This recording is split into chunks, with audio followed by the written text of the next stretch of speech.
have big goals here at Elevate Utah. Sometimes you meet them and sometimes you don't. So we're 1 day behind, but we did get a new sign, which is kind of cute. What the hell is happening days 21 and 22 of the Utah legislative session? They started moving things very quickly the last couple of days, so lots of updates. HB 141, family separation tax. This is the bill that puts a fee on international money transfers. So if you are undocumented or you are on certain types of visas, you have to pay 2% more if you want to send money to a foreign country. It just seems like they're trying to make immigrant families pay more money. This passed off the House floor. HB 404. Oh my God, they were roommates. Allows landlords to segregate their housing based on sex assigned at birth and discriminate against trans people. This bill also passed off the House floor. SB 60, pennies for the people. This is our yearly income tax cut bill. We'll do basically nothing for almost everybody, but rich people will get a big tax cut. And this bill will take millions and millions of dollars out of our general fund for the state to fund things that are important. This passed off the Senate floor today. HB 222, admit it and quit it. This is the bill that gives legal immunity to the biggest polluters in our state. This bill passed off the House floor. SB 233, rate my judge. This is the bill that changes the evaluation criteria on the Judicial Performance Evaluation Commission. It opens it up so that plaintiffs and defendants get the opportunity to evaluate the judge super fairly. This passed out of Senate committee. Who runs the roads? State. SB 242, who runs the roads? The state. This is the transportation omnibus bill that gives all of the control of the roads to the state instead of the cities, and it requires Salt Lake City to rip up a bunch of their construction projects, although they're saying that it doesn't do that now. It's unclear. Shout out to all the people that testified on this bill because they were the most polite people that I've ever seen testify. The bikers in the helmets, good work. It still passed out of Senate committee though. Classic. HB 209, separate but equal ballots. We have talked about a lot that bifurcates the ballot. This also passed out of Senate committee, which means it is on its very last step in the process on the Senate floor.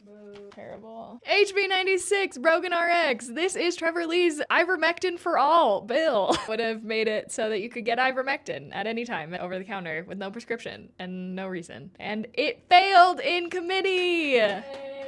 Sometimes they surprise me on things. Graveyard. Imagine this was this way the whole time, okay? Just forget that we changed it. Okay, good deal, everybody. A lot of bills got assigned to a committee, so here's all of them. HB 452, guns with your grant. This is a bill that mandates concealed carry in locations and spaces that get over $1 million in public funding, like concert venues and the Delta Center, and all kinds of places like that. HB 399, don't teach empathy. This is the bill that bans social and emotional learning in K-12 schools. HB 302, flagged by the legislature. This bill would mandate that every city can only have one official city flag and it has to be approved by the legislature. HB 88, eligibility first, humanity second. This is a bill that will put in a bunch of new citizenship requirements and verifications in order to get public assistance, like SNAP and WIC and a bunch of other things that people need, like children, like kids that need healthcare. SB 270, Cullimores Court. This is the bill that creates a whole new court for housing and eviction. HB 274, no defense, all offense. This is the bill that makes changes to the Sentencing Commission that gets rid of all of the defense attorneys and replaces them with law enforcement. No, they have one now, remember? Oh, I'm sorry. There's now one. One defense, all offense. Wait, give me a Sharpie. One.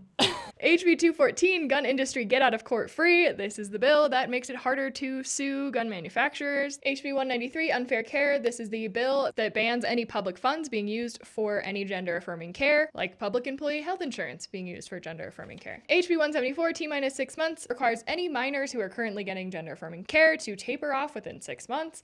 And HB 156, BYOB is back. Also, assigned to a committee. Do I need to say what this does? Do I need to say what this does? Everyone already knows. It allows you to bring your own blood to the hospital. It's moving. And SCR4, drill baby drill. This is the resolution that says that we want more drilling and more mining on public lands. Mike Lee would be so happy. This one passed the Senate floor and is assigned to a House committee. And this is in committee tomorrow, Wednesday. 2 more to put on your radar. HB 136, license to punish. This would make driving without a license or a driver's privilege card a misdemeanor instead of right now where it's an infraction. It also adds the ability to have your car be impounded and adds a lot of new fines. The driver privilege card test is only offered in English, and this is basically like a driver's license, but if you are not a citizen. That test only being offered in English is already a huge barrier to people getting driver's privilege cards, and this does not solve that problem. It actually makes it worse by saying if you don't get a driver's privilege card, you could have your car impounded and you could be convicted of a crime. This bill has already passed through the House and it is in Senate rules, so please call your senators about this bill. This is not good. HB 517, litigation-free libraries. Like little free library, but litigation-free library in a bad way.